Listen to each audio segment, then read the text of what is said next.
सुर्खियों में।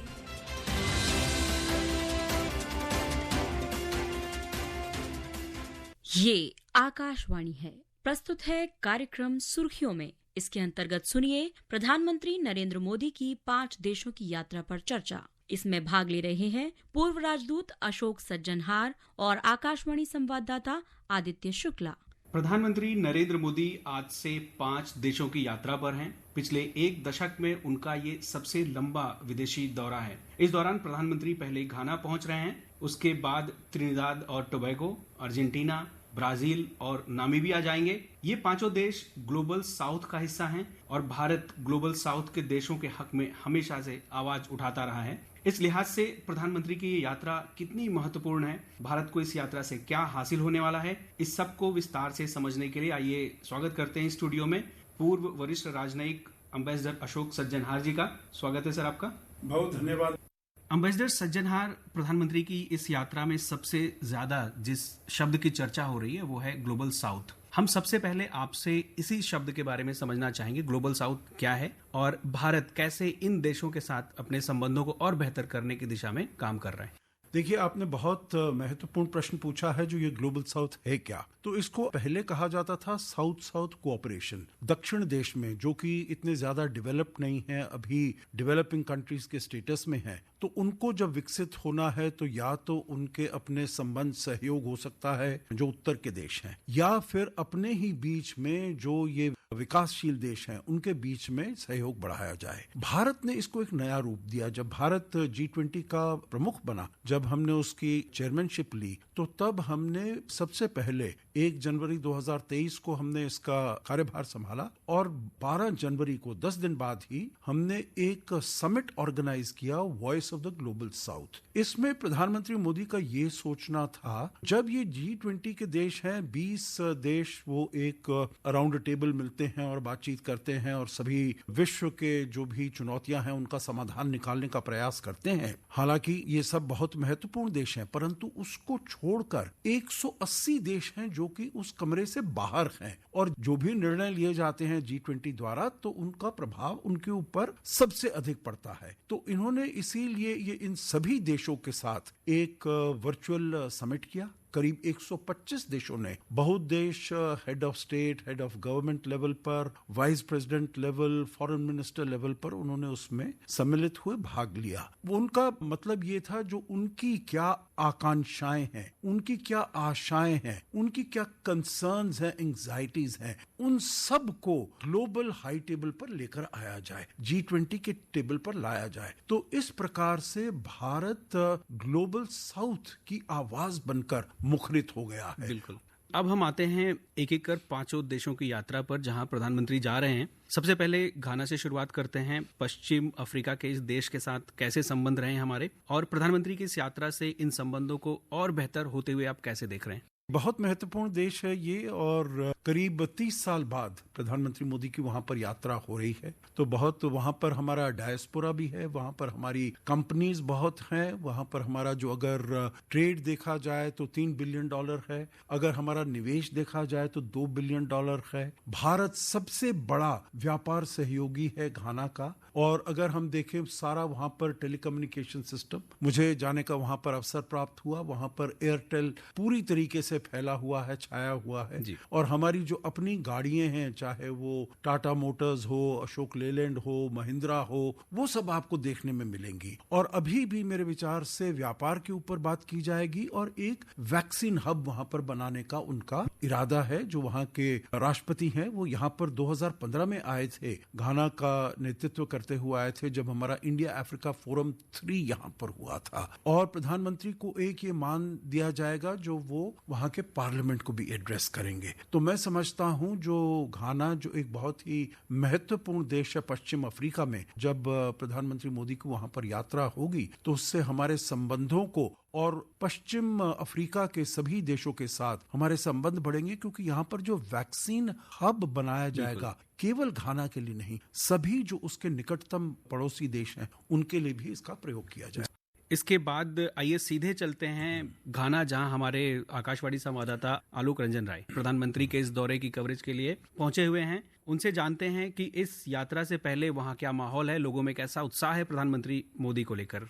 प्रधानमंत्री मोदी के स्वागत में आगरा शहर में हमें बहुत सारे पोस्टर्स देखने को मिल रहे हैं और न्यूज़पेपर्स में बहुत सारे कवरेज है, डिटेल्ड आर्टिकल्स हमें देखने को मिल रहे हैं और साथ ही साथ इंडियन कम्युनिटी जो यहाँ है, जिनकी संख्या लगभग 15,000 है, उनमें काफी उत्साह है क्योंकि ये 30 सालों बाद ऐसा हो रहा है कि किसी भारतीय प्रधानमंत्री की यहाँ घाना में एक विजिट हो रही है। तो इस हिसाब से ये एक बहुत ही ऐतिहासिक विजिट है और लोगों में बहुत ज्यादा उत्साह है, खास करके इंडियन कम्युनिटी में, और बहुत सारे MOU साइन होने वाले हैं और साथ ही साथ एक जॉइंट प्रेस स्टेटमेंट भी आज शाम में देखने को मिलेगा। तो प्रोग्राम की शुरुआत होगी guard of honour ceremonial welcome से, उसके बाद डेलीगेशन लेवल टॉक्स हैं, जिसके बाद जॉइंट प्रेस कॉन्फ्रेंस में MOUs जो भी साइन हुए हैं उनकी घोषणा होगी, उसके बाद स्टेट डिनर है और कल प्रधानमंत्री मोदी का इंडियन कम्युनिटी के साथ एक इंटरैक्शन है। उसके बाद वो एनक्रुमा मेमोरियल भी जाएंगे। उसके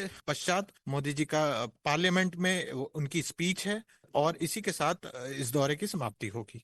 अब हम प्रधानमंत्री के उनके दौरे का दूसरा देश है त्रिनिदाद और टोबैगो, उस पर आते हैं। हम मैप में देखें तो ये देश कैरेबियाई सागर में है और पूरी तरह से द्वीपों पर बसा हुआ है, बिल्कुल वेनेजुएला के ऊपर। इस कैरेबियाई देश के साथ हमारे संबंध कैसे रहे हैं और दोनों देश अपने संबंधों को और बेहतर करने के लिए भविष्य में क्या संभावनाएं देखते हैं?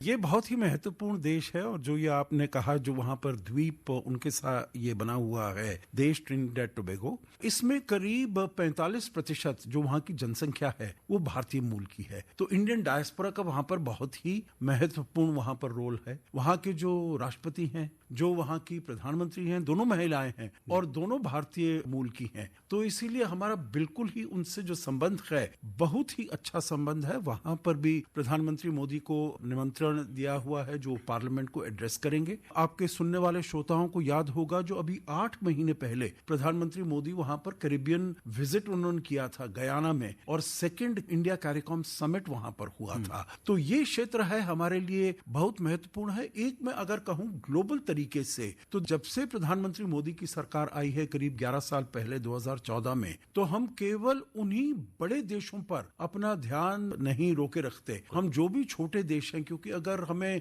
मल्टीलैटरल इंस्टीट्यूशंस में सपोर्ट चाहिए, अगर हमें UN सिक्योरिटी काउंसिल में भी सपोर्ट चाहिए, तो बहुत से ऐसे देश हैं, अफ्रीका के हैं और दक्षिण अमेरिका के जो देश हैं वो भी वहां के सदस्य हैं। तो उनके साथ भी हमको साथ में मिलकर काम करना, और मैं समझता हूं जो व्यापारिक सहयोग, ट्रेड और कोऑपरेशन और इन्वेस्टमेंट के हिसाब से बहुत ही ये महत्वपूर्ण विजिट रहेगी ट्रिनिडाद टोबैगो में, क्योंकि अपने इंडियन डायस्पोरा के अलावा वहां पर जो हम इन्वेस्टमेंट कर सकते हैं और जो DPI का वहां पर डिजिटल पब्लिक इंफ्रास्ट्रक्चर का जो उनको रुचि है, उसमें भी हम अपने सहयोग को बढ़ा सकते हैं। इसके बाद तीसरा देश है प्रधानमंत्री की यात्रा का अर्जेंटीना। अगर हम क्षेत्रफल के लिहाज से या जनसंख्या के लिहाज से देखें तो अर्जेंटीना दक्षिण अमेरिका में ब्राजील के बाद दूसरा सबसे बड़ा देश है। क्या मायने हैं इस समय प्रधानमंत्री के अर्जेंटीना जाने के? अर्जेंटीना में यहाँ पर बायलैटरल विजिट करीब 57 साल बाद हो रही है वहाँ पर। हालांकि प्रधानमंत्री मोदी वहाँ पर गए थे 2018 में,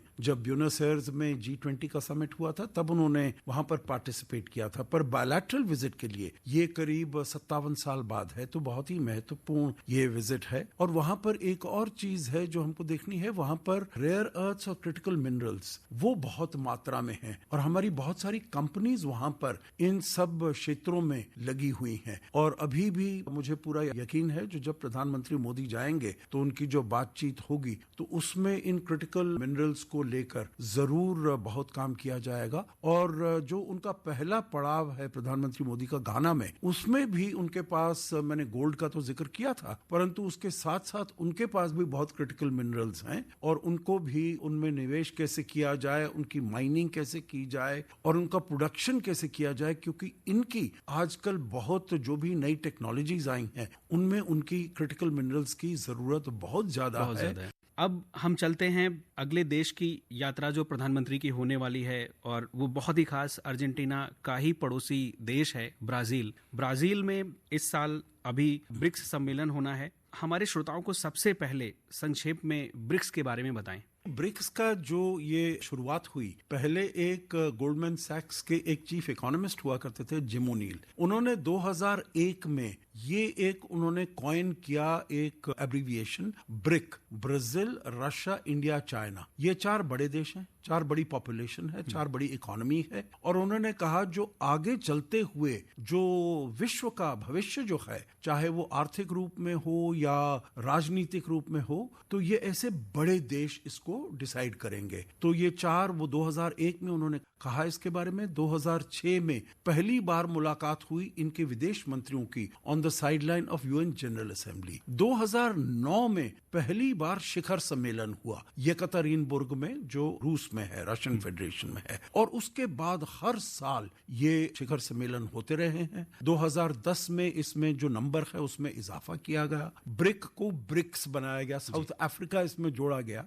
जब ये मुलाकात हुई, सबसे पहली मुलाकात चीन में हुई, हाइनान में, साइना में, तो वहां पर 5 हो गए। और अभी कुछ समय पहले 2022 के आसपास एक बहुत बड़ी होड़ लग गई है, जो कैसे और भी देशों को ब्रिक्स में वो ज्वाइन करना चाहते हैं। कुछ एनालिस्ट का, कमेंटेटर्स का ये मानना है जो पहले जो पोजीशन G7 की होती थी 7 विकसित देशों की, क्योंकि उनकी जो जीडीपी है, टोटल है, बहुत ज्यादा है, उनके पास टेक्नोलॉजी है, सभी तरीके से वो बड़े सक्षम हैं, तो उनका जो महत्व पूरे विश्व की आर्थिक व्यवस्था में कम हो रहा है, तो इन देशों का जो महत्व है वो बढ़ रहा है। बिल्कुल। तो पिछले साल 6 और देश उसमें इंक्लूड कर दिए गए, United Arab Emirates, Saudi Arabia, Egypt, Iran, Ethiopia और एक और देश। तो ये सभी देश इसमें मिला लिए गए हैं। अर्जेंटीना को मिलाया था, परंतु अर्जेंटीना ने कहा नहीं, मैं नहीं मिलना चाहता हूं। और फिर पिछले साल जब ये इसका शिखर सम्मेलन हुआ कजान में, अक्टूबर में, तो तब और बहुत करीब, कहा जाता है करीब 30 और देश हैं जो कि इसके सदस्य बनना चाहते हैं। तो इसीलिए इसको ओवरलोड नहीं किया जाए, तो उनको सदस्यता नहीं दी गई, परंतु 12 देशों को पार्टनर कंट्री बना लिया गया। तो इस बारी ब्राजील में, रियो में, ये 10 तो होंगे जो सदस्य हैं, 12 पार्टनर कंट्रीज होंगी, 8 और देशों को बुलाया गया है जो स्पेशल इनवाइटीज हैं, head of state, head of government level पर आएंगे, और 7 ग्लोबल ऑर्गेनाइजेशंस, इंटरनेशनल ऑर्गेनाइजेशंस के जो हेड्स हैं वो भी उसमें हिस्सा लेंगे। बिल्कुल, हमें इस ब्रिक्स सम्मेलन के एजेंडे के बारे में आप बता सके। देखिए, वहां पर वो बात करेंगे एक तो ग्लोबल गवर्नेंस की, क्योंकि हम देख रहे हैं जो गवर्नेंस में बहुत मुश्किलात आ गई हैं। दूसरा वो करेंगे मल्टीलैटरलिज्म की, क्योंकि आजकल हम देखते हैं यूएन सिक्योरिटी काउंसिल काम करने में बिल्कुल ही असमर्थ है, या फिर WTO, world trade organisation, world health organisation, तो वहां पर मल्टीलैटरलिज्म वो बहुत ही अपने बैकफुट पर आ गया है। उसके अलावा कैसे नेशनल करेंसीज में ट्रेडिंग किया जाए, मेरे ख्याल से जैसे राष्ट्रपति डोनाल्ड ट्रंप कहते हैं जो डी-डॉलराइजेशन वगैरह हो रहा है, उसके बारे में कोई मेरे विचार से बात नहीं होने वाली है, परंतु आगे के लिए मेरे विचार से चुनौतियां बनेंगी, जो इसको कैसे, इतने सारे अगर सदस्य हैं तो इनको कैसे डील किया जाए। और अगले साल भारत इसका चेयर बनेगा, भारत में शिखर सम्मेलन होगा, और ये मेरे विचार से बड़ा अच्छा ये मौका होगा प्रधानमंत्री मोदी का, इतने सारे बड़े नेता, देशों के नेता होंगे, उनके साथ मुलाकात करने का, द्विपक्षीय वार्ता करने का।